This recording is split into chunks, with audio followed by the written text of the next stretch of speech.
परम सन्मानयोग जुगो जुग अटल तख्त चवर दे मालक गरीब नवाज सतगुरु धन धन साहिब श्री गुरु ग्रंथ साहिब जी महाराज जी दी पावन पवित्र हजूरी अंदर सुभाएमान सतसंगी जनों, साहिब दे चरनां विच बैठण दा सुभाग गुरु की कृपा बख्शिश दा सदका प्राप्त होया। धन गुरु गोबिंद सिंह साहिब सच्चे पातशाह साहिब दे जीवन नूं विचारदियां इत्थों तक लड़ी विचारी है। सतगुरु आजम खान नूं मार के बहादुर शाह नूं तख्त ते बिठाउंदे है। परत के बहादुर शाह दी गल बेनती मन के दिल्ली दी धरती ते आए। साहिब ने 17 बंदियां दा ऐहदनामा बहादुर शाह नूं दिता है। इन्हां नूं पापां दी सजा भुगताउणी है। उहने अगाउं चरण पकड़ के ते साहिब नूं ये बेनती आखी, महाराज कुछ साल चाहिए ने। साहिब ने एक बचन आख्या, कहन लगे बहादुर शाह तू कुछ साल मंगने, कुछ महीनियां अंदर ही साडा सिख ए पापां दी सजा इन्हां पापियां नूं भुगताएगा। आखिर दखण दे इलाके नूं जाण दे लई दिल्ली तो चल के साहिब गोकुल बिंद्रा बन मथुरा आदि थावां तो हुंदियां हुंदियां आगरे दी धरती ते आए। इत्थे साहिब बख्शिशां वरतारे ने। इस लड़ी नूं तुरन तो पहला गुरु बख्शी फतेह बुलाओ। आखो जी वाहिगुरु जी का खालसा वाहिगुरु जी की फतेह। चेता रखो एक गल, बहादुर शाह हर पक्ष तो गुरु चरनां विच सेवा विच है। रोजाना इहदा नित दा कर्म है कि अमृत वेले सवेरे सब तो पहला गुरु दरबार विच आउंदा है, कीमती पिटामा अर्पण करदा है, सत संगत करदा है। अंदर इहदे एक डर भी है। इतिहासक पन्नियां विच जिक्र है भी कल किते मरहटे गुरु चरनां विच जुड़ गए ते मरहटियां वाल साहिब ने किते अपना मुख कर लिया ते कल तख्त मिलिया भी इन्हां दी कृपा नाल है ते इन्हें खिंड भी जाना इन्हां तो बिना। हुण वेखो ये इतिहास दा पक्ष है भी साहिब दखन नूं जान लगे बहादुर शाह नाल है। कहन लग्या महाराज मैं भी तुहाडे नाल चलना है। ये भी अपना लाओ लश्कर लैके दिल्ली तो आगरे आया। दो इहदे एहलकार, एक दा नाम है हाकम राय, एक दा नाम है अकरम खां। दोनों नूं साहिब दे चरनां विच पक्के ही इन्हें सेवा विच लाया होया है। इन्हें आख्या भी हजूर नूं तुसी बड़े अदब सत्कार नाल आगरे ते अगां दखन वल नाल जाने। बड़े ध्यान नाल बेनती नूं सुनियो। बहादुर शाह पहला पहुंचिया आगरे। साहिब रस्ते विच रहमतां बरताउंदे आखिर आगरे पहुंचे है। इत्थे कई बख्शिशां वरताईयां। इत्थे ही आगरे दा एक आगू हाकम है जिहदा नाम है खाना खान। उन्होंने खाना खान ही लिखिया इतिहास विच। यह भी बड़ा श्रद्धालु सी। इन्हें सतगुरु की सेवा करदियां साहिब दे चरनां विच आया, बेनती करके जिहड़ा अपना इहदा कोई बाग सी इन्हें उत्थे उतारा करवाया। महाराज ने बख्शिश की। इन्हें हाथ जोड़ बेनती आखी, कहन लग्या महाराज इको ही भावना सी, शरीर बिरध हो गया, तुहाडे दीदार चाहिए सन, तुहाडी बख्शिश बरत गई है, रहमत करो मेरा परलोक सवार दो। शब्द ही लिखिया होया है। हजूर सच्चे पातशाह महाराज ने इनू एक बचन आख्या सी, कहन लगे खाना खान एक गल याद रखी, जमना मरना केवल देह दा है, शरीर रूप विच ही बचपना जवानी ते बजुर्गी आउंदी है। हजूर कहन लगे आत्मा कदी जमदा मरदा नहीं। हालांकि इनू बचन समझाए, कहन लगे ए ते परमात्मा कला बरताउंदा है, गावे को साज करे तन खे, वो साज दिंदा तन खे कर दिंदा, फिर अगली एक कृपा होर बरता दिंदा, गावे को जी लै फिर दे, एक शरीर विचों जिंद कढ़ के दूजे विच पा दिंदा। इहदे नाल साहब ने लम्मी विचार कीती, खाना खान गुरु की बख्शिश लै गया। इनू समझाइया आगरे दी धरती ते। इत्थे फिर आगरे दरबार लग्या सी बहादुर शाह दा। उन्हें अपने हाकमां नूं घल के फिर बेनती की भी हजूर नूं बहुत अदब नाल लैके आओ।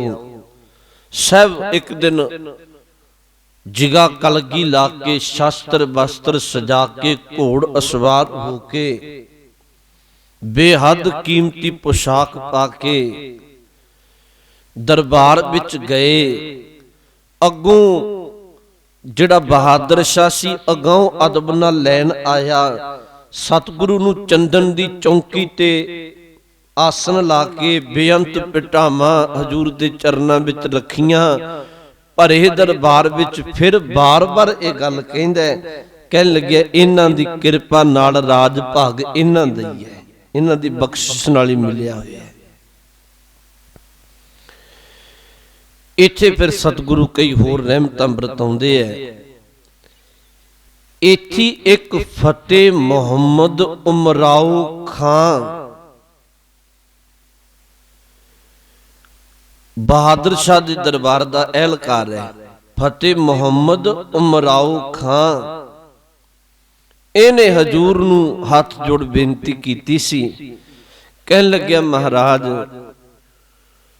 तुसी ते सब नूं एक निगाह नाल वेखण वाले हो। गुरु नानक साहब दी गद्दी दे वारिसों, खुदा दा नूरों, धर्मां विच बड़ियां कई रुकावटें। हर धर्म दा बंदा अपने धर्म नूं चंगा आखदा है। साहब मैं तुहानूं पुछना चाहुंदा, असीं भावें मुसलमान है, धर्म तुहाडा चंगा है जां धर्म साडा चंगा है? किहड़ा धर्म चंगा है?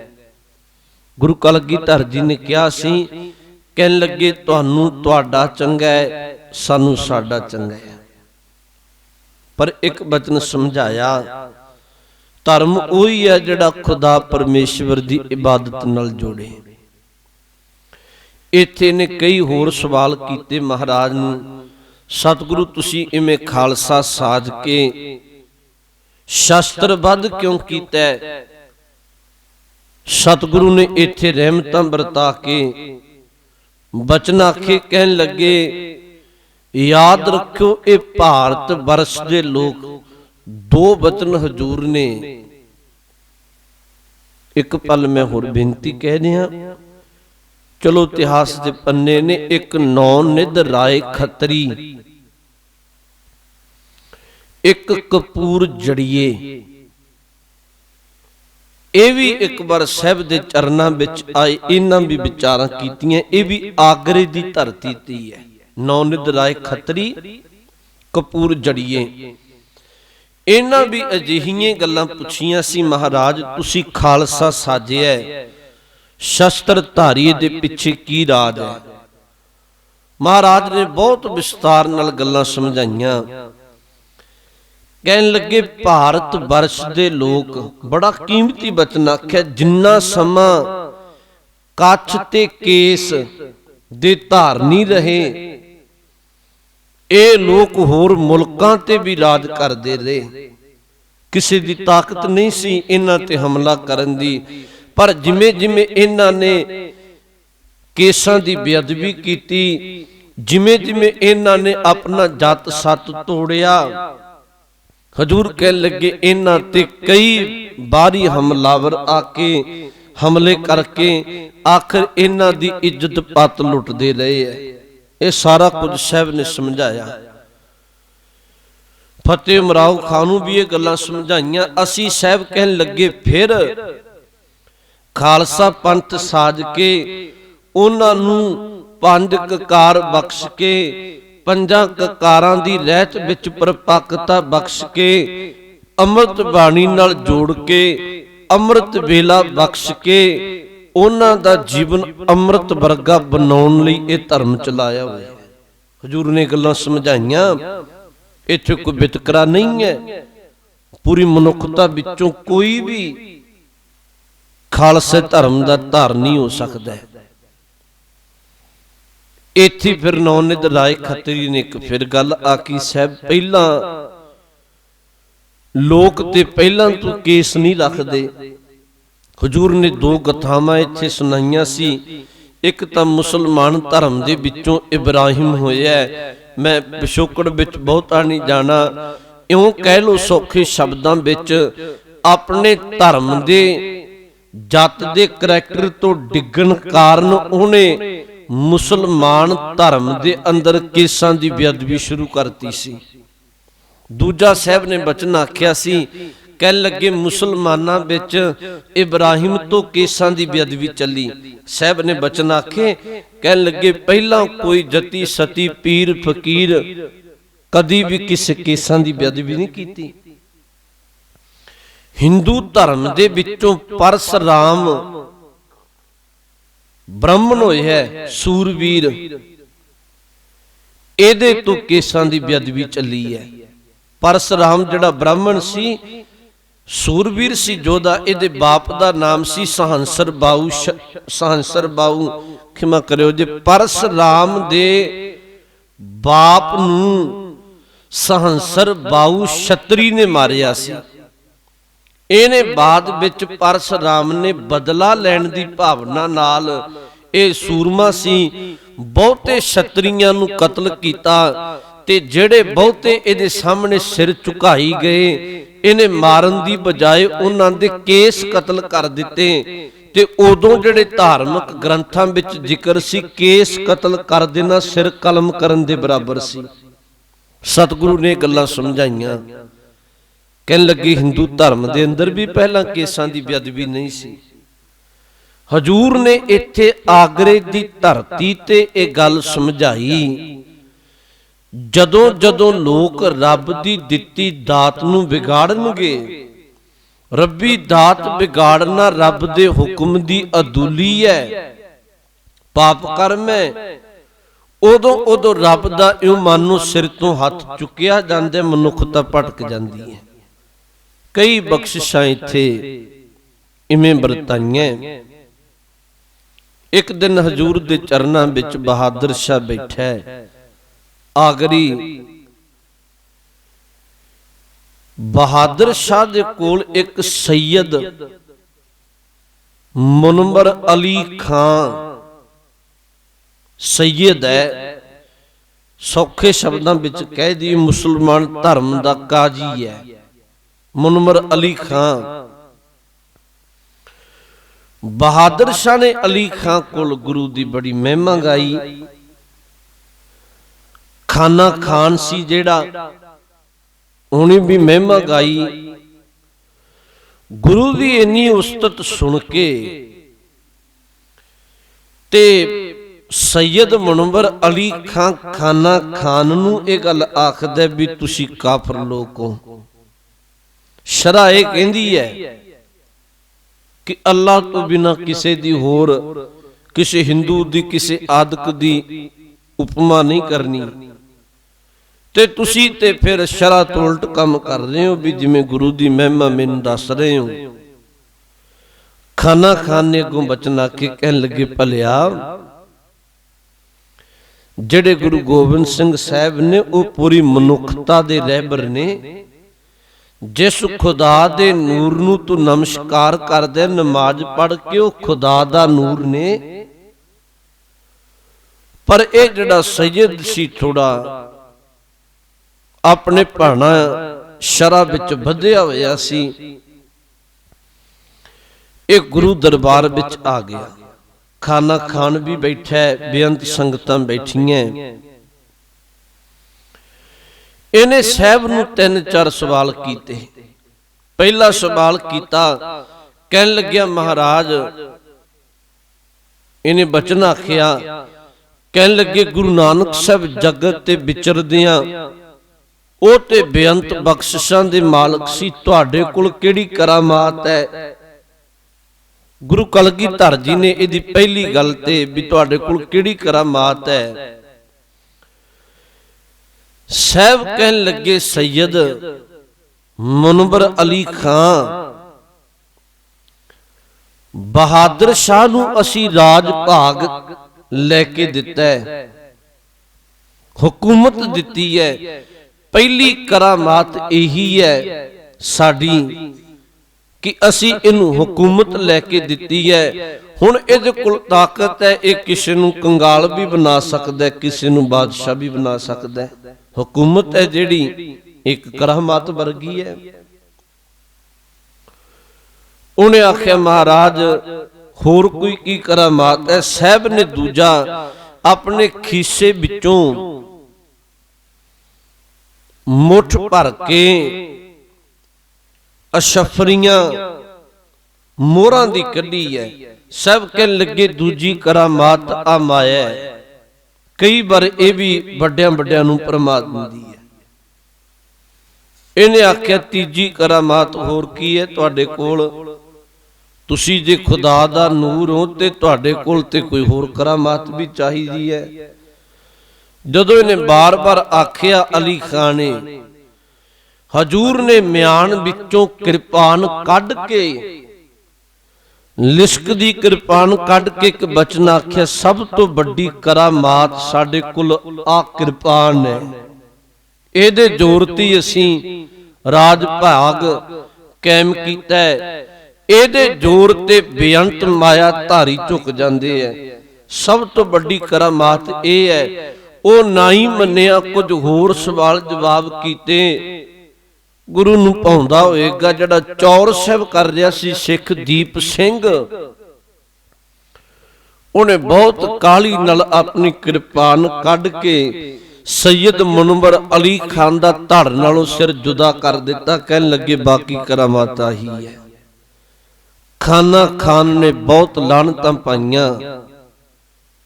ਗੁਰੂ ਤੋਂ ਬਖਸ਼ਿਸ਼ ਲੈਣ ਦੀ ਬਜਾਏ ਸਵਾਲ ਜਵਾਬ ਆਪਣੀ ਬੁੱਧ ਸਦਕਾ ਮੌਤ ਮਰ ਗਏ। ਇਹ ਵੀ ਆਗਰੇ ਦੀ ਧਰਤੀ ਦੀ ਗੱਲ ਹੈ। ਇੱਥੇ ਸਤਿਗੁਰੂ ਨੇ ਹੋਰ ਬੇਅੰਤ ਬਖਸ਼ਿਸ਼ਾਂ ਵਰਤਾਈਆਂ। ਆਗਰੇ ਦੇ ਲਾਗੀ ਕਿਤੇ ਇਲਾਕੇ ਵਿੱਚ ਸ਼ਿਕਾਰ ਖੇਡਣ ਇੱਕ ਦਿਨ ਸਾਹਿਬ ਚਲੇ ਗਏ। ਨਾਲ ਬੇਅੰਤ ਸਿੱਖ ਹੈ, ਬਹਾਦਰ ਸ਼ਾਹ ਵੀ ਹੈ, ਖਾਨਾ ਖਾਨ ਵੀ ਹੈ, ਹਾਕਮ ਰਾਏ ਵੀ ਹੈ, ਅਨਵਰ ਖਾਂ ਵੀ ਹੈ। ਇੱਕ ਬਹੁਤ ਖੁੰਖਾਰ ਸ਼ੇਰ ਰਹਿੰਦਾ ਸੀ। ਯਾਦ ਰੱਖੋ ਉਦੋਂ ਗੁਰੂ ਕਲਗੀਧਰ ਮਹਾਰਾਜ ਨੇ ਪਹਿਲਾਂ ਬਹਾਦਰ ਸ਼ਾਹ ਵਰਗਿਆਂ ਨੂੰ ਆਖਿਆ ਵੀ ਤੁਸੀਂ ਆਪਣੇ ਆਪ ਨੂੰ ਬਾਦਸ਼ਾਹ ਕਹਾਉਂਦੇ ਹੋ, ਡਰਦੇ ਮਾਰੇ ਸਾਹਮਣੇ ਨਾ ਹੋਣ।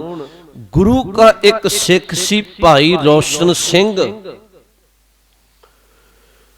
ਉਹਨੇ ਜਾ ਸ਼ੇਰ ਦਾ ਮੁਕਾਬਲਾ ਕੀਤਾ। ਸ਼ੇਰ ਦਹਾੜ ਕੇ ਆਇਆ, ਢਾਲ ਨਾਲ ਰੋਕ ਕੇ ਇੱਕੋ ਵਾਰ ਕਿਰਪਾਨ ਨਾਲ ਕਰਕੇ ਪੇਟ ਚੀਰ ਕੇ ਉਹਦਾ ਭਲਾ ਵੀ ਕੀਤਾ, ਲੋਕਾਂ ਨੂੰ ਨਜਾਤ ਦਿਵਾਈ। ਬਹਾਦਰ ਸ਼ਾਹ ਗੁਰੂ ਚਰਨਾਂ ਦੇ ਸਿੱਖਾਂ ਤੋਂ ਬੜਾ ਪ੍ਰਭਾਵਿਤ ਹੋਏ। ਇਹ ਗੱਲ ਅੱਜ ਤੇ ਅਸੀਂ ਇੰਨੀ ਸ਼ਾਇਦ ਸਮੇਂ ਦੇ ਨਾਲ ਜਿਹੜੀ ਗੱਲ ਦੇਖੀ ਹੋਵੇ ਉਹਦਾ ਬੜਾ ਫਰਕ ਹੈ। ਗੁਰੂ ਕੇ ਸਿੱਖ ਬਹੁਤ ਸੂਰਮੇ ਬਹਾਦਰ ਸੀ। ਉਹਨਾਂ ਦੀ ਬਹਾਦਰੀ ਦੇਖ ਕੇ याद रखो ਜਿਹੜੇ ਬਖਤੀ ਹਾਕਮ ਜ਼ਰੂਰਤ नहीं ਪੈਂਦੀ ਸੀ ਉਹਨਾਂ ਦੀ। ਇਹ ਬੜੀਆਂ ਬਖਸ਼ਿਸ਼ਾਂ ਰਹੀਆਂ। ਇੱਥੇ ਫਿਰ ਆਗਰੇ ਦੀ ਧਰਤੀ ਤੇ ਇੱਕ ਦਿਨ ਰਾਜਪੂਤ ਲੋਕ ਸਨ ਜਿੰਨੇ ਇਲਾਕੇ ਵਿੱਚੋਂ ਕੁਝ ਆਗਰੇ ਦੇ ਸਾਹਿਬ ਦੇ ਚਰਨਾਂ ਵਿੱਚ ਆਏ। ਸਤਿਗੁਰੂ ਨੇ ਰਾਜਪੂਤਾਂ ਨੂੰ ਇੱਕ ਗੱਲ ਆਖੀ। ਉਹਨਾਂ ਨਮਸਕਾਰਾਂ ਕੀਤੀਆਂ, ਭੇਟਾਵਾਂ ਰੱਖੀਆਂ। ਕਹਿਣ ਲੱਗੇ ਤੁਹਾਡੇ ਕੋਲ ਕੱਲੀ ਰਾਜਪੂਤਾਂ ਦੀ ਕਿੰਨੀ ਫੌਜ ਹੈ, ਕਿੰਨੇ ਘੋੜ ਸਵਾਰ ਨੇ? ਇਹਨਾਂ ਆਖਿਆ ਮਹਾਰਾਜ ਅਸੀਂ ਸਾਰੇ ਇਕੱਠੇ ਹੋ ਜਾਈਏ ਫਿਰ 1.25 ਲੱਖ ਸਾਡੀ ਗਿਣਤੀ ਹੈ। 1.25 ਲੱਖ ਸਾਡੇ ਕੋਲ ਸਿਪਾਹੀ ਯੋਧੇ ਘੋੜ ਸਵਾਰ ਨੇ ਜਿਹੜੇ ਜੰਗ ਵਿੱਚ ਜੂਝ ਸਕਦੇ ਐ। ਹਜ਼ੂਰ ਕਹਿਣ ਲੱਗੇ ਫਿਰ ਇਹ ਗੱਲ ਤੇ ਠੀਕ ਹੈ, ਪਰ ਤੁਸੀਂ ਇੱਕ ਕਰਮ ਠੀਕ ਨਹੀਂ ਕਰਦੇ। ਉਹ ਇਹ ਨਹੀਂ ਕਰਦੇ, ਤੁਸੀਂ ਗਊ ਕਸਾਈ ਦੇ ਹੱਥ ਫੜਾ ਦਿੰਦੇ ਹੋ। ਜਦੋਂ ਸਾਹਿਬ ਨੇ ਬਚਨ ਆਖਿਆ ਵੀ ਤੁਸੀਂ ਗਊ ਕਸਾਈ ਦੇ ਹੱਥ ਫੜਾ ਦਿੰਦੇ ਹੋ, ਉਹਨਾਂ ਆਖਿਆ ਮਹਾਰਾਜ ਵੀ ਇਹ ਬਚਨ ਸਾਨੂੰ ਤੇ ਸਮਝ ਨਹੀਂ ਆਇਆ, ਖੋਲ ਕੇ ਸਮਝਾਓ। ਹਜੂਰ ਨੇ ਉਦੋਂ ਇੱਕ ਬਚਨ ਆਖਿਆ, ਕਹਿਣ ਲੱਗੇ ਰਾਜਪੂਤ ਲੋਕ ਹੋਵੋ, ਇੰਨੀ ਤੁਹਾਡੇ ਕੋਲ ਆਪਣੀ ਫੌਜ ਹੋਵੇ, ਡਰਦਿਆਂ ਮਾਰਿਆਂ ਤੁਸੀਂ ਆਪਣੇ ਧੀਆਂ ਦੇ ਡੋਲੇ ਤੁਰਕਾਂ ਦੇ ਹੱਥ ਦੇ ਦਿੰਦੇ ਹੋ। ਸਾਹਿਬ ਕਹਿਣ ਲੱਗੇ ਇਹੋ ਜੀ ਕਾਇਰਤਾ ਕਰਦੇ ਹੋ। ਸਤਿਗੁਰੂ ਨੇ ਉਦੋਂ ਬਚਨ ਕੀਤਾ, ਕਹਿਣ ਲੱਗੇ ਭਲਿਓ ਤੁਰਕ ਪਾਪੀਆਂ ਦੇ ਹੱਥ ਆਪਣੀ ਧੀਆਂ ਨਾ ਤੋਰਿਆ ਕਰੋ। ਆਪਣੇ ਘਰਾਣੇ ਵਿੱਚ ਇੱਜ਼ਤ ਮਾਣ ਸਤਿਕਾਰ ਨਾਲ ਧੀਆਂ ਦਾ ਅਦਬ ਕਰੋ। ਰਾਜਪੂਤਾਂ ਨੇ ਸਾਹਿਬ ਦੇ ਚਰਨਾਂ ਵਿੱਚ ਉਸ ਦਿਨ ਪਰਨ ਕੀਤਾ ਸੀ। ਕਹਿਣ ਲੱਗੇ ਮਹਾਰਾਜ ਅੱਜ ਤੋਂ ਬਾਅਦ ਅਸੀਂ ਤੁਹਾਡੇ ਬਚਨ ਤੇ ਪਹਿਰਾ ਦੇਵਾਂਗੇ। ਤੁਰਕ ਸਾਡੇ ਧੀਆਂ ਦੇ ਡੋਲੇ ਲੈਣ ਆਉਣ ਜਾਂ ਧੱਕਾ ਜੋਰੀ ਕਰਨ, ਅਸੀਂ ਡਟ ਕੇ ਮੁਕਾਬਲਾ ਕਰਕੇ ਮਰ ਮਿਟਾਂਗੇ, ਪਰ ਆਪਣੀ ਧੀਆਂ ਦੇ ਵਰ ਨਹੀਂ ਦਿਆਂਗੇ। ਇਹ ਬਖਸ਼ਿਸ਼ ਸਾਹਿਬ ਨੇ ਵਰਤਾਈ। ਆਖਰ ਲੰਮਾ ਸਮਾਂ ਸਾਹਿਬ ਨੇ ਇੱਥੇ ਬੇਅੰਤ ਰਹਿਮਤਾਂ ਵਰਤਾ ਕੇ ਦੱਖਣ ਦੇਸ਼ ਨੂੰ ਜਾਣ ਦੀ ਆਗਰੇ ਤੋਂ ਤਿਆਰੀ ਕੀਤੀ ਹੈ। ਬਹਾਦਰ ਸ਼ਾਹ ਫਿਰ ਸਾਹਿਬ ਦੇ ਚਰਨਾਂ ਵਿੱਚ ਆਇਆ, ਕਹਿਣ ਲੱਗਿਆ ਮਹਾਰਾਜ ਮੈਂ ਤੁਹਾਡੇ ਨਾਲ ਹੀ ਚੱਲਾਂਗਾ। ਹਜ਼ੂਰ ਕਹਿਣ ਲੱਗੇ ਠੀਕ ਹੈ। ਇੱਥੋਂ ਸਾਹਿਬ ਚੱਲਦੇ ਐ, ਉਜੈਨ ਦੀ ਧਰਤੀ ਤੇ ਜਾਂਦੇ ਐ। ਬਹਾਦਰ ਸ਼ਾਹ ਵੀ ਨਾਲ ਹੈ। ਇੱਥੇ ਜਾ ਟਿਕਾਣਾ ਕੀਤਾ। ਗੰਗਾ ਨਦੀ ਵਗਦੀ ਹੈ ਇੱਥੋਂ ਦੀ। ਉਜੈਨ ਟਿਕਾਣਾ ਹਜ਼ੂਰ ਨੇ ਕੀਤਾ। ਇੱਥੇ ਵੀ ਸੰਗਤਾਂ ਆਈਆਂ, ਧਰਮ ਦਾ ਉਪਦੇਸ਼ ਦਿੱਤਾ। ਇੱਥੇ ਬਹਾਦਰ ਸ਼ਾਹ ਨੇ ਇੱਕ ਦਿਨ ਤੀਰਾਂ ਦੇ ਨਿਸ਼ਾਨੇ ਲਵਾਉਣ ਦਾ ਇੱਕ ਅਖਾੜਾ ਬਣਾਇਆ। ਪੂਰੇ ਭਾਰਤ ਵਰਸ਼ ਵਿੱਚੋਂ ਰਾਜਪੂਤ ਤੀਰ ਅੰਦਾਜ਼ ਯੋਧੇ ਸੂਰਮੇ ਤੁਰਕ ਆਏ। ਬੇਅੰਤ ਇਨਾਮ ਸੀ। ਤੁਰਕਾਂ ਨੇ ਵੀ ਤੀਰ ਚਲਾਏ, ਰਾਜਪੂਤਾਂ ਵੀ ਤੀਰ ਚਲਾਏ, ਪਰ ਗੁਰੂ ਕਲਗੀਧਰ ਜੀ ਨੇ ਵੀ ਇੱਕ ਤੀਰ ਚਲਾਇਆ। ਜਿੱਥੋਂ ਤੱਕ ਨਿਸ਼ਾਨਾ ਤੇ ਜਿੰਨਾ ਲੰਮਾ ਤੀਰ ਗੁਰੂ ਕਲਗੀਧਰ ਜੀ ਦਾ ਗਿਆ, ਸਾਰੇ ਤੁਰਕ ਤੇ ਸਾਰੇ ਰਾਜਪੂਤ ਜ਼ੋਰ ਲਾ ਕੇ ਥੱਕ ਗਏ ਆਪਣੇ ਭਾਣੇ। ਇੱਕ ਵੀ ਤੀਰ ਹਜ਼ੂਰ ਦੇ ਤੀਰ ਬਰਾਬਰ ਨਹੀਂ ਪਹੁੰਚਿਆ। ਇਹਨਾਂ ਫਿਰ ਨਮਸਕਾਰਾਂ ਕੀਤੀਆਂ। ਇਹ ਅੱਜ ਤੇ ਭਾਵੇਂ ਫਿਰ ਗੱਲ ਉੱਥੇ ਦੀ ਉੱਥੇ ਹੈ ਵੀ ਕਈ ਵਾਰੀ ਜਿਹੜੇ ਗੱਲ ਦੀ ਸਾਨੂੰ ਸਮਝ ਨਹੀਂ ਹੁੰਦੀ ਅਸੀਂ ਕਦਰ ਵੀ ਨਹੀਂ ਕਰਦੇ। ਇਹ ਤੇ ਸ਼ਾਸਤਰਾਂ ਦੇ ਧਨੀ ਲੋਕਾਂ ਨੂੰ ਪਤਾ ਹੈ ਵੀ ਵਿਦਿਆ ਕੀ ਹੁੰਦੀ ਹੈ, ਸ਼ਾਸਤਰ ਨਹੀਂ ਤੇ ਆਮ ਲੋਕਾਂ ਨੂੰ ਕਿੱਥੇ ਸਮਝ ਇਸ ਗੱਲ ਦੀ। ਤਾਂ ਕਰਕੇ ਜਦੋਂ ਬਹਾਦਰਾਂ ਦਾ ਗੜ ਲੱਗਿਆ ਇੱਥੇ उज्जैन दी धरती ते गुरु ने बड़ी रहमत बरताई। गुरु दी शास्त्र विद्या दे सामने इन्हां सारे तुरकां ते राजपूतां दी विद्या छोटी पै गई सी।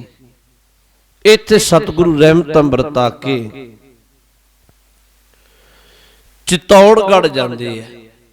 हुण ध्यान दिओ, उज्जैन तो बहादुर शाह है जिहड़ा ਉਹ ਗੋਲਾ ਕੁੰਡ ਝਗੜਾ ਚੱਲਦਾ ਨਾਗਪੁਰ ਦੇ ਇਲਾਕੇ ਵਿੱਚ, ਉਹ ਇਧਰ ਨੂੰ ਚਲਿਆ ਜਾਂਦਾ। ਆਉਣਾ ਉਹਨੇ ਵੀ ਦੱਖਣੀ ਹੈ ਨਦੇੜ। ਸਤਿਗੁਰੂ ਦੇ ਨਾਲ ਉਹ ਆਪਣੇ ਅਹਿਲਕਾਰ ਸੇਵਾ ਵਜੋਂ ਸਤਿਗੁਰੂ ਦੇ ਨਾਲ ਘੱਲਦਾ। ਸਤਿਗੁਰੂ ਤੋਂ ਇੱਥੋਂ ਉਹ ਖਿਮਾ ਲੈ ਕੇ ਇਧਰ ਨੂੰ ਗਿਆ। ਮਹਾਰਾਜ ਉਜੈਨ ਤੋਂ ਫਿਰ ਚਿਤੌੜਗੜ੍ਹ ਦੀ ਧਰਤੀ ਤੇ ਆਉਂਦੇ ਆ। ਹਜੂਰ ਜਦੋਂ ਚਿਤੌੜਗੜ੍ਹ ਆਏ, ਇੱਥੇ ਸਾਹਿਬ ਨੇ ਟਿਕਾਣਾ ਕੀਤਾ। ਸੰਗਤਾਂ ਆਈਆਂ। ਇੱਥੇ ਇੱਕ ਗੁਰੂ ਕੇ ਸਿੱਖ ਘੋੜਿਆਂ ਵਾਸਤੇ ਘਾਹ ਲੈਣ ਦੇ ਲਈ, ਘੋੜਿਆਂ ਦੀ ਖੁਰਾਕ, ਜਿਹੜਾ ਚਿਤੌੜ ਦਾ ਰਾਜਾ ਸੀ ਤੇ ਉਹਦੇ ਘੋੜਿਆਂ ਦੇ ਵਾਸਤੇ ਜਿਹੜਾ ਘਾਹ ਆਦਿਕ ਸੀ, ਉਹਨਾਂ ਕੋਲ ਲੈਣ ਚਲੇ ਗਏ। ਜਦੋਂ ਲੈਣ ਚਲੇ ਗਏ, ਉਹਨਾਂ ਅਗਾਉਂ ਘਾਹ ਦੇਣ ਤੋਂ ਆਨਾਕਾਨੀ ਕੀਤੀ। ਗੁਰੂ ਕੇ ਸਿੱਖਾਂ ਨੇ ਉਹਨਾਂ ਨੂੰ ਪਹਿਲੋ ਪਹਿਲ ਤੇ ਸਮਝਾਇਆ ਵੀ ਫਿਰ ਕੀ ਹੋਇਆ, ਵੀ ਇਹ ਵੀ ਰੱਬੀ ਜਾਨਵਰ ਹੈ ਤੇ ਭੋਜਨ ਪ੍ਰਸ਼ਾਦ ਤੇ ਸਭ ਦਾ ਸਾਂਝਾ ਇੱਥੇ ਟਿਕਾਣਾ ਕੀਤਾ ਹਜੂਰ ਨੇ। ਕੁਦਰਤੀ ਕਈ ਵਾਰੀ ਰਾਜਿਆਂ ਦੇ ਜਿਹੜੇ ਅਹਿਲਕਾਰ, ਹਾਕਮ ਜਾਂ ਨੌਕਰ ਚਾਕਰ ਵੀ ਅਹੰਕਾਰੀ ਹੁੰਦੇ ਵੀ ਸ਼ਾਇਦ ਸਾਡਾ ਇਲਾਕਾ ਹੈ। ਪਹਿਲਾਂ ਤੇ ਸਿੱਖਾਂ ਸਮਝਾਇਆ, ਪਰ ਉਹਨਾਂ ਜਦੋਂ ਘਾਹ ਦੇਣ ਤੋਂ ਆਨਾਕਾਨੀ ਕੀਤੀ, ਘੋੜਿਆਂ ਦੀ ਖੁਰਾਕ, ਗੁਰੂ ਕੇ ਸਿੱਖਾਂ ਨੇ ਉਹ ਧੱਕੇ ਜੋਰੀ ਨਾਲ ਹੀ ਲੁੱਟ ਕੇ ਲੈ ਆਂਦਾ। ਚਿਤੌੜ ਦੇ ਰਾਜ ਨੂੰ ਪਤਾ ਲੱਗਿਆ, ਇਹਨਾਂ ਸਿੱਖਾਂ ਤੇ ਹਮਲਾ ਕਰ ਦਿੱਤਾ। ਇੱਕ ਜੰਗ ਹੋਈ। ਪਹਿਲੀ ਗੱਲ ਤੇ ਜਦੋਂ ਘਾਹ ਹੀ ਲੈ ਕੇ ਆਏ, ਇੱਥੇ ਬੰਦੂਕਾਂ ਦੀ ਕਾੜ ਕੱਢ ਦੀ ਆਵਾਜ਼, ਜਾਂ ਇੱਥੇ ਇਹ ਗੁਰੂ ਕੇ ਸਿੱਖਾਂ ਨੇ ਸ਼ਾਸਤਰ ਚਲਾਉਣੇ ਸ਼ੁਰੂ ਕਰ ਦਿੱਤੇ। ਤੇ ਉਦੋਂ ਫਿਰ ਘਾਹ ਤੇ ਗੁਰੂ ਕੇ ਸਿੱਖ ਲੈ ਆਏ। ਇੱਥੇ ਥੋੜੀ ਬਾਲੀ ਜੰਗ ਹੋਈ। ਭਾਈ ਮਾਨ ਸਿੰਘ ਨੂੰ ਸਾਹਿਬ ਨੇ ਘੱਲਿਆ ਵੀ ਤੂੰ ਵਿੱਚ ਜਾ ਕੇ ਤੇ ਲੜਾਈ ਤੂੰ ਕਿਨਾਰਾ ਕਰਵਾ। ਭਾਈ ਮਾਨ ਸਿੰਘ ਨੇ ਜਿਵੇਂ ਕਿਵੇਂ ਕਰਕੇ ਵਿੱਚ ਜਾ ਕੇ ਚਿਤੌੜ ਦੀ ਧਰਤੀ ਤੇ ਸਿੱਖਾਂ ਤੇ ਉਹਨਾਂ ਰਾਜੇ ਦੀ ਸਿਪਾਹੀਆਂ ਅੰਦਰ ਕਹਿ ਲਓ ਵੀ ਝਗੜਾ ਮੁਕਾਇਆ। ਵਾਪਸ ਆ ਰਹੇ ਸਨ ਗੁਰੂ ਕੇ ਸਿੱਖ ਗੁਰੂ ਦਰਬਾਰ ਵਿੱਚ। ਇਹ ਚਿਤੌੜ ਦੇ ਉਹਨਾਂ ਤੁਰਕਾਂ ਵਿੱਚੋਂ ਇੱਕ ਤੁਰਕ ਨੇ ਚਲਾਕੀ ਨਾਲ ਗੋਲੀ ਚਲਾ ਦਿੱਤੀ। ਵਾਪਸ ਆਉਂਦਿਆਂ ਤੇ ਭਾਈ ਮਾਨ ਸਿੰਘ ਦੇ ਗੋਲੀ ਲੱਗੀ। ਭਾਈ ਮਾਨ ਸਿੰਘ ਇੱਥੇ ਸ਼ਹੀਦ ਹੋ ਗਏ। ਯਾਦ ਰੱਖੋ, ਇਹ ਭਾਈ ਮਾਨ ਸਿੰਘ ਉਹ ਹੈ ਜਿਹੜਾ ਚਮਕੌਰ ਦੀ ਗੜੀ ਵਿੱਚੋਂ ਨਿਕਲਿਆ। ਭਾਈ ਮਾਨ ਸਿੰਘ ਸ਼ਹੀਦ ਹੋ ਗਿਆ, ਪਰ ਸਿੱਖਾਂ ਨੂੰ ਜਦੋਂ ਪਤਾ ਲੱਗਿਆ ਵੀ ਨਾ ਇਵੇਂ ਲੜਾਈ ਤੇ ਖਤਮ ਹੋ ਗਈ ਸੀ, ਗੁਰੂ ਕੇ ਸਿੱਖਾਂ ਫਿਰ ਚੰਗਾ ਹਮਲਾ ਬੋਲਿਆ ਦੁਬਾਰਾ। ਬਹੁਤ ਮਾਰ ਮਾਰੀ ਉਦੋਂ ਚਿਤੌੜ ਦੇ ਇੱਥੇ। ਉਦੋਂ ਇੱਥੇ ਇੱਕ ਭਾਈ ਜੋਰਾਵਰ ਸਿੰਘ ਗੁਰੂ ਕਾ ਸਿੱਖ ਸ਼ਹੀਦ ਹੁੰਦਾ ਹੈ, ਇੱਕ ਭਾਈ ਮਾਨ ਸਿੰਘ ਸ਼ਹੀਦ ਹੁੰਦਾ ਹੈ। ਆਖਰ ਵਾਪਸ ਗੁਰੂ ਦਰਬਾਰ ਵਿੱਚ ਸਿੱਖ ਪਹੁੰਚਦੇ ਐ। ਹੁਣ ਜਿਹੜਾ ਇੱਥੋਂ ਦਾ ਬਾਦਸ਼ਾਹ ਸੀ, ਪਹਿਲੋਂ ਪਹਿਲ ਤੇ ਜ਼ੋਰ ਵਿਖਾਇਆ, ਫਿਰ ਉਹ ਵੀ ਨਿਮਰਤਾ ਨਾਲ ਗੁਰੂ ਚਰਨਾਂ ਵਿੱਚ ਆ ਗਿਆ। ਇੱਥੇ ਸਤਿਗੁਰੂ ਨੇ ਬਖਸ਼ਿਸ਼ਾਂ ਵਰਤਾਈਆਂ, ਧਰਮ ਦਾ ਉਪਦੇਸ਼ ਦਿੱਤਾ। ਇੱਥੇ ਇੱਕ ਗੱਲ ਚੇਤਾ ਰੱਖਿਓ, ਗੁਰੂ ਸਾਹਿਬ ਇਸ ਗੱਲ ਦੀ ਬਿਰਤੀ ਤੇ ਪੂਰਾ ਪਹਿਰਾ ਦਿੰਦੇ ਐ। ਭੈ ਕਾਹੂ ਕੋ ਦੇਤ ਨਹਿ, ਨਹਿ ਭੈ ਮਾਨਤ ਆਨ। ਜਦੋਂ ਪਿੱਛੇ ਲੜੀ ਵਿੱਚ ਵਿਚਾਰਿਆ, ਜਦੋਂ ਬਗੌਰ ਦੀ ਧਰਤੀ ਤੇ ਆਏ ਸੀ ਨਾ, ਤਾਂ ਉਦੋਂ ਬਗੌਰ ਦੇ ਰਾਜੇ ਨੂੰ ਭੁਲੇਖਾ ਪੈ ਗਿਆ ਵੀ ਸਤਿਗੁਰੂ ਸ਼ਾਇਦ ਵੀ ਇਹ ਲਾਓ ਲਸ਼ਕਰ ਕੋਈ ਲੁੱਟਣ ਆ ਗਏ ਹੈ ਬਗੌਰ ਨੂੰ। ਹਜੂਰ ਨੇ ਇੱਕ ਗੱਲ ਸਮਝਾਈ ਸੀ, ਕਹਿਣ ਲੱਗੇ ਨਹੀਂ, ਸਾਡਾ ਕੰਮ ਲੁੱਟਣਾ ਨਹੀਂ ਹੈ ਸ਼ਾਸਤਰ ਰੱਖ ਕੇ, ਅਸੀਂ ਤੇ ਮਨੁੱਖਤਾ ਨੂੰ ਭੈ ਤੋਂ ਰਹਿਤ ਨਿਰਭੈ ਕਰਕੇ ਇੱਕ ਅਕਾਲ ਪੁਰਖ ਦੇ ਚਰਨਾਂ ਵਿੱਚ ਜੋੜ ਰਹੇ ਹਾਂ। ਪਰ ਹਾਂ, ਕੁਝ ਪਾਪੀ ਬਿਰਤੀ ਦੇ ਲੋਕ ਨੇ ਜਿਹੜੇ ਆਪਣੇ ਪਾਪ ਨਹੀਂ ਛੱਡਦੇ, ਜ਼ੁਲਮ ਕਰਦੇ ਆ, ਅਸੀਂ ਉਹਨਾਂ ਨੂੰ ਸੋਧਾ ਵੀ ਲਾਉਣੇ ਆ। ਸਿੱਖ ਨੂੰ ਇਹ ਗੱਲ ਸਮਝਾਈ ਹੈ। ਹਾਲਾਂਕਿ ਸਿੱਖ ਨਾ ਕਦੀ ਲੁੱਟਦਾ ਤੇ ਇਹ ਕਰਮ ਨਹੀਂ ਕਰਦਾ, ਪਰ ਕਈ ਪਾਪੀ ਬਿਰਤੀਆਂ ਨੂੰ ਸੋਧਾ ਹਜੂਰ ਨੇ ਇਹ ਵੀ ਗੱਲ ਇੱਕ ਦੋ ਵਾਰ ਆਖੀ ਹੈ ਵਿਚਰਦਿਆਂ ਸੰਗਤਾਂ ਵਿੱਚ। ਕਹਿਣ ਲੱਗੇ ਜਿਹੜੀ ਜ਼ਾਲਮੀ ਬਿਰਤੀ ਦੇ, ਜ਼ੁਲਮ ਬਿਰਤੀ ਦੇ ਮਾਲਕ ਲੋਕ ਨੇ ਨਾ ਸਾਹਿਬ, ਕਹਿਣ ਲੱਗੇ ਉਹ ਮੂੰਹ ਦੀ ਖਾਣ ਤੋਂ ਬਿਨਾਂ ਕਿਨਾਰਾ ਨਹੀਂ ਕਰਦੇ। ਦੋ ਗੱਲਾਂ ਨੇ, ਕੁਝ ਲੋਕ ਵਿਚਾਰ ਨਾਲ ਬਦਲਦੇ ਨੇ, ਕੁਝ ਲੋਕ ਵਿਚਾਰ ਦੀ ਭਾਸ਼ਾ ਨਾ ਸਮਝ ਕੇ ਹਥਿਆਰ ਨਾਲ ਬਦਲਦੇ ਆ। ਮਹਾਰਾਜ ਨੇ ਚਿਤੌੜਗੜ੍ਹ ਬਖਸ਼ਿਸ਼ ਵਰਤਾ ਕੇ ਇਥੋਂ ਫਿਰ ਬੁਰਹਾਨਪੁਰ ਪੈਂਦਾ, ਰਸਤੇ ਵਿੱਚ ਬਖਸ਼ਿਸ਼ਾਂ ਵਰਤਾਉਂਦੇ ਨੇ। ਬੁਰਹਾਨਪੁਰ ਦੀ ਧਰਤੀ ਤੇ ਇੱਕ ਜੋਗੀ ਰਾਜ ਬਿਰਧ ਹੈ, ਉਹਦਾ ਨਾਮ ਹੈ ਜੀਵਨ ਦਾਸ। ਇਹ ਗੁਰੂ ਦਾ ਬੜਾ ਸ਼ਰਧਾਲੂ ਹੈ। ਇਹ ਜੀਵਨ ਦਾਸ ਉਹ ਹੈ ਜਿਹੜਾ ਗੁਰੂ ਤੇਗ ਬਹਾਦਰ ਸਾਹਿਬ ਸੱਚੇ ਪਾਤਸ਼ਾਹ ਮਹਾਰਾਜ ਨਾਲ ਵੀ ਅਸਾਮ ਦੇ ਇਲਾਕੇ ਵਿੱਚ ਨਾਲ ਗਿਆ ਸੀ। ਜਦੋਂ ਮਹਾਰਾਜ ਢਾਕਾ ਬੰਗਾਲ ਅਸਾਮ ਗਏ, ਉਦੋਂ ਨਾਲ ਸੀ ਜੀਵਨ ਦਾਸ। ਇਹਨੇ ਇੱਕ ਵਾਰ ਆਨੰਦਪੁਰ ਸਾਹਿਬ ਦੀ ਧਰਤੀ ਤੇ ਵੀ ਗੁਰੂ ਗੋਬਿੰਦ ਸਿੰਘ ਸਾਹਿਬ ਜੀ ਦਾ ਦਰਸ਼ਨ ਕੀਤਾ ਸੀ। ਬਹੁਤ ਸ਼ਰਧਾਲੂ ਹੈ। ਇਹਨੂੰ ਪਤਾ ਲੱਗਿਆ ਸੀ ਵੀ ਸਾਹਿਬ ਦੱਖਣ ਨੂੰ ਜਾ ਰਹੇ ਨੇ। ਬਿਰਧ ਹੋ ਗਿਆ ਸੀ, ਗੁਰੂ ਕਲਗੀਧਰ ਜੀ ਨੂੰ ਚੇਤੇ ਕਰਦਾ ਸੀ। ਸਾਹਿਬ ਚਿਤੌੜਗੜ੍ਹ ਦੀ ਧਰਤੀ ਤੋਂ ਚੱਲ ਕੇ ਬੁਰਹਾਨਪੁਰ ਜੀਵਨ ਦਾਸ ਕੋਲ ਆ ਕੇ ਆਪਣਾ ਡੇਰਾ ਕਰਦੇ ਹੈ। ਇਹਨੇ ਕੋਈ ਸਵਾਲ ਜਵਾਬ ਨਹੀਂ ਕੀਤਾ, ਨਮਸਕਾਰ ਕੀਤੀ, ਜਿੰਨੀ ਕੋ ਸੇਵਾ ਹੋ ਸਕੀ ਸੇਵਾ ਕੀਤੀ, ਗੁਰੂ ਕੀਆਂ ਬਖਸ਼ਿਸ਼ਾਂ ਲਈਆਂ। ਇਹਦਾ ਜੀਵਨ ਦਾਸ ਦਾ ਬੁਰਹਾਨਪੁਰ ਅਦਬ ਬਹੁਤ ਸੀ, ਕਿਉਂਕਿ ਧਰਮੀ ਪੁਰਸ਼ ਸੀ। ਜਿੰਨਾ ਇਲਾਕਾ ਸੀ, ਸਾਰੇ ਲੋਕ ਇਹ ਤੋਂ ਧਰਮ ਦਾ ਉਪਦੇਸ਼ ਲੈਣ ਲਈ ਆਉਂਦੇ ਸਨ। ਇਹ ਰੱਬੀ ਫਕੀਰ ਸੀ। ਇਹਨੇ ਉਦੋਂ ਗੁਰੂ ਕਲਗੀਧਰ ਜੀ ਜਦੋਂ ਆਏ, ਥਾਂ ਪਰ ਥਾਂ ਇਹਦੇ ਜਿੰਨੇ ਸੰਗੀ ਸਾਥੀ ਸਨ, ਉਹਨਾਂ ਨੂੰ ਸੁਨੇਹੇ ਘੱਲੇ ਕਿ ਆਓ ਗੁਰੂ ਚਰਨਾਂ ਵਿੱਚ ਆਓ, ਗੁਰੂ ਕਲਗੀਧਰ ਜੀ ਤੋਂ ਬਖਸ਼ਿਸ਼ਾਂ ਲਓ। ਬੇਅੰਤ ਸੰਗਤਾਂ ਆਈਆਂ। ਸਾਹਿਬ ਦਾ ਇੱਥੇ ਹਜੇ ਟਿਕਾਣਾ ਹੀ ਹੈ। ਇੱਥੇ ਫਿਰ ਜੈਤ ਰਾਮ ਦਾਦੂ, ਕਿਹੜਾ ਜਿਹੜਾ ਨਰੈਣੇ ਪਿੰਡ ਵਾਲਾ ਜਿੱਥੇ ਮਹਾਰਾਜ ਜਾ ਕੇ ਆਏ ਨੇ ਪਹਿਲਾਂ, ਉਹ ਵੀ ਕੁਦਰਤੀ ਇਸ ਇਲਾਕੇ ਵਿੱਚ ਵਿਚਰ ਰਿਹਾ ਸੀ। ਉਹਨੂੰ ਪਤਾ ਲੱਗਿਆ ਵੀ ਸਾਹਿਬ ਇੱਧਰ ਆਏ ਨੇ। ਉਹ ਵੀ ਬੁਰਹਾਨਪੁਰ ਸਤਿਗੁਰੂ ਦੇ ਚਰਨਾਂ ਵਿੱਚ ਆਇਆ, ਨਮਸਕਾਰ ਕੀਤੀ, ਬਖਸ਼ਿਸ਼ਾਂ ਲਈਆਂ। ਸਤਿਗੁਰੂ ਇੱਥੇ ਬੇਅੰਤ ਰਹਿਮਤਾਂ ਵਰਤਾ ਕੇ ਉਪਦੇਸ਼ ਦਿੰਦੇ ਐ। ਜੈਤ ਰਾਮ ਦਾਦੂ ਇੱਕ ਗੱਲ ਪੁੱਛਦਾ ਹਜੂਰ ਨੂੰ, ਗੁਰੂ ਕਲਗੀਧਰ ਮਹਾਰਾਜ ਨੂੰ, ਵੀ ਸਤਿਗੁਰੂ ਜੀ ਆਪ ਜੀ ਨੇ ਸਾਰੀਆਂ ਅਸੀਂ ਰਹਿਮਤਾਂ ਸੁਣੀਆਂ, ਆਜ਼ਮ ਖਾਨ ਨੂੰ ਮਾਰ ਕੇ ਬਹਾਦਰ ਸ਼ਾਹ ਨੂੰ ਤਖਤ ਤੇ ਬਿਠਾਇਆ ਤੇ ਇਹ ਸਾਰੀਆਂ ਕਿਰਪਾਵਾਂ ਕੀਤੀਆਂ, ਹੁਣ ਆਪ ਜੀ ਅਗਾਂਹ ਕਿੱਧਰ ਨੂੰ ਜਾ ਰਹੇ ਹੋ? ਗੁਰੂ ਕਲਗੀਧਰ ਜੀ ਨੂੰ ਜੈਤ ਰਾਮ ਦਾਦੂ ਆਖਦਾ। ਸਾਹਿਬ ਨੇ ਬਚਨ ਆਖਿਆ ਵੀ ਅਸੀਂ ਅਮਰਾਵਤੀ, ਪਾਰਸ ਆਦਿਕ ਇਲਾਕਿਆਂ ਵਿੱਚ ਦੀ ਨਿਕਲ ਕੇ ਨਦੇੜ ਜਾਣਾ। ਜਦੋਂ ਇਹ ਬਚਨ ਆਖੇ, ਰਸਤਾ ਦੱਸਿਆ, ਜੈਤ ਰਾਮ ਦਾਦੂ ਕਹਿਣ ਲੱਗਿਆ, ਮਹਾਰਾਜ ਠੀਕ ਹੈ ਤੁਸੀਂ ਨਦੇੜ ਚਲੇ ਜਾਇਓ, ਪਰ ਇਧਰ ਜਿਹੜਾ ਨਦੀ ਦੇ ਕੰਢੇ ਇੱਕ ਅਸਥਾਨ ਪੈਂਦਾ ਹੈ, ਉੱਥੇ ਇੱਕ ਮਾਧੋ ਦਾਸ ਬੈਰਾਗੀ ਰਹਿੰਦੇ, ਉਧਰ ਨਾ ਜਾਇਓ। ਹਜੂਰ ਕਹਿਣ ਲੱਗੇ ਕਿਉਂ? ਕਹਿਣ ਲੱਗੇ ਮਹਾਰਾਜ ਕੋਈ ਵਲ ਪਾ ਲਿਓ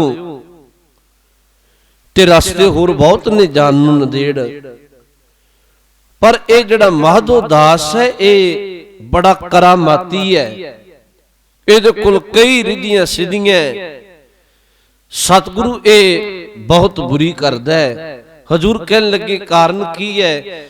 ਜੈਤ ਰਾਮ ਦਾਦੂ ਕਹਿਣ ਲੱਗਿਆ ਵੀ ਇੱਕ ਵਾਰ ਮੈਂ ਵਿਚਰਦਾ ਚਲਿਆ ਗਿਆ ਉਹਦੇ ਡੇਰੇ ਤੇ, ਪਹਿਲਾਂ ਤੇ ਅਦਬ ਨਾਲ ਉਹਨੇ ਇੱਕ ਪਲੰਗ ਵਿਛਾਇਆ ਹੋਇਆ ਹੈ, ਪਲੰਗ ਡਾਇਆ ਹੋਇਆ ਹੈ, ਪਹਿਲਾਂ ਤੇ ਅਦਬ ਨਾਲ ਪਲੰਗ ਤੇ ਬਿਠਾਇਆ, ਥੋੜੀ ਵਾਲੀ ਸੇਵਾ ਵੀ ਕੀਤੀ, ਬਾਅਦ ਵਿੱਚ ਇਹਨੇ ਆਪਣੀ ਰਿੱਧੀ ਸਿੱਧੀ ਕਰਾਮਾਤ ਨਾਲ ਮਹਾਰਾਜ ਪਲੰਗ ਤੇ ਬੈਠੇ ਨੂੰ ਮੈਨੂੰ ਉਲਟਾ ਦਿੱਤਾ, ਪਲੰਗ ਉਲਟਾ ਕੇ ਮੂਧਾ ਮਾਰ ਕੇ ਤੇ ਮੈਂ ਡਿੱਗ ਪਿਆ। ਬਾਅਦ ਵਿੱਚ ਮੇਰਾ ਮਜ਼ਾਕ ਉਡਾ ਕੇ ਇਹਨੇ ਤੇ ਇਹਦੇ ਚੇਲਿਆਂ ਨੇ ਇੱਕ ਗੱਲ ਆਖੀ, ਤੂੰ ਕੱਚੇ ਗੁਰੂ ਦਾ ਚੇਲਾ, ਮੇਰੀ ਬਹੁਤ ਬੇਪੱਤੀ ਬੇਇੱਜ਼ਤੀ ਮੇਰੀ ਇਹਨਾਂ ਨੇ ਕੀਤੀ ਹੈ, ਬਹੁਤ ਬੇਇੱਜ਼ਤੀ ਕੀਤੀ ਸਾਹਿਬ। ਉਹ ਸਭ ਨਾਲ ਹੀ ਇਹ ਕੰਮ ਕਰਦਾ ਹੈ, ਪਹਿਲਾਂ ਪਲੰਗ ਤੇ ਬਿਠਾਉਂਦਾ ਹੈ ਆਏ ਗਏ ਨੂੰ ਅਦਬ ਨਾਲ, ਬਾਅਦ ਵਿੱਚ ਉਹਦੀ ਤੋਹੀਨ ਕਰਦਾ ਹੈ, ਤੇ ਤੁਸੀਂ ਇੱਧਰ ਨਾ ਜਾਇਓ। ਇਹੀ ਗੱਲ ਜੀਵਨ ਦਾਸ ਨੇ ਦੱਸੀ ਵੀ ਮਹਾਰਾਜ ਇਹ ਭਾਣਾ ਮੇਰੇ ਨਾਲ ਵੀ ਵਰਤਿਆ। ਹਜੂਰ ਗੁਰੂ ਕਲਗੀਧਰ ਜੀ ਕਹਿਣ ਲੱਗੇ ਵੀ ਜੇ ਅਜਿਹੀ ਗੱਲ ਹੈ ਉਵੇਂ ਤੇ ਭਾਵੇਂ ਨਾ ਜਾਂਦੇ, ਪਰ ਹੁਣ ਜ਼ਰੂਰ ਜਾਵਾਂਗੇ। ਇਥੋਂ ਬੁਰਹਾਨਪੁਰ ਤੋਂ ਵੇਖੋ ਇਹ ਏਰੀਆ ਹੈ, ਮੈਂ ਕੱਲ ਰੋਜ਼ ਇਹਨੂੰ ਸਰਚ ਕਰਕੇ ਵੇਖਦਾ ਸੀ ਸਾਰੇ ਨੂੰ, ਜਿੱਧਰ ਜਿੱਧਰ ਦੀ ਸਾਹਿਬ ਗਏ।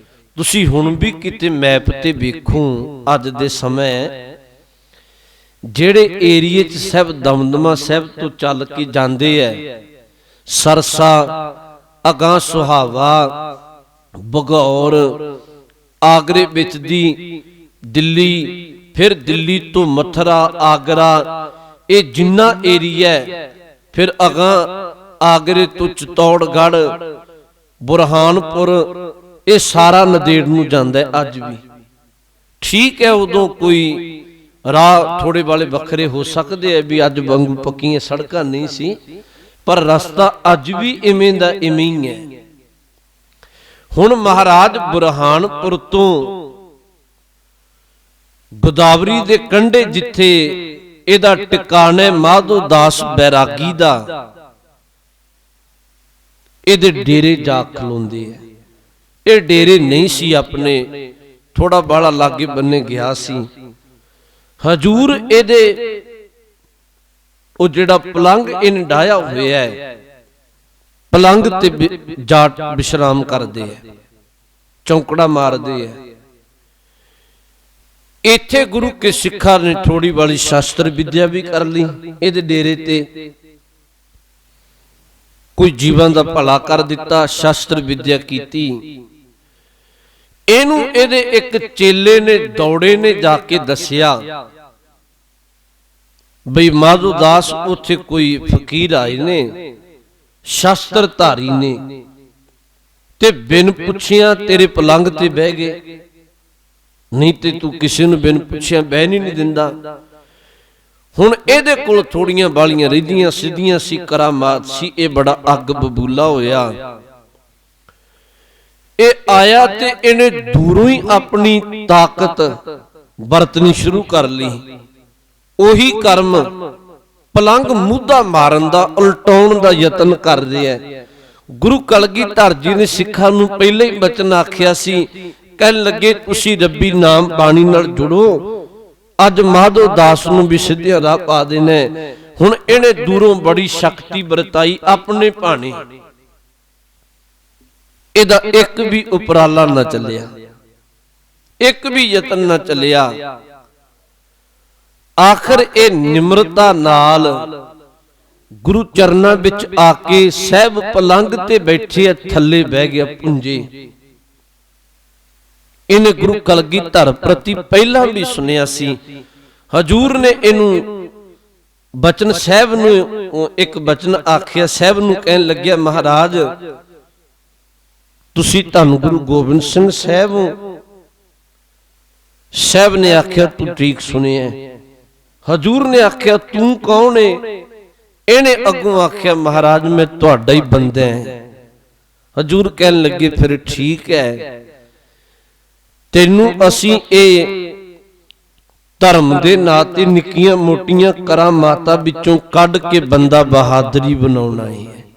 याद रखो ये माधो दास बैरागी है जिहड़ा पहलों पहल रिधियां सिद्धियां करामात डेरा बनाया होया, लोकां नूं भयभीत करके ते लोकां नूं कई बारी अपनी अधीनगी विच रखदा है।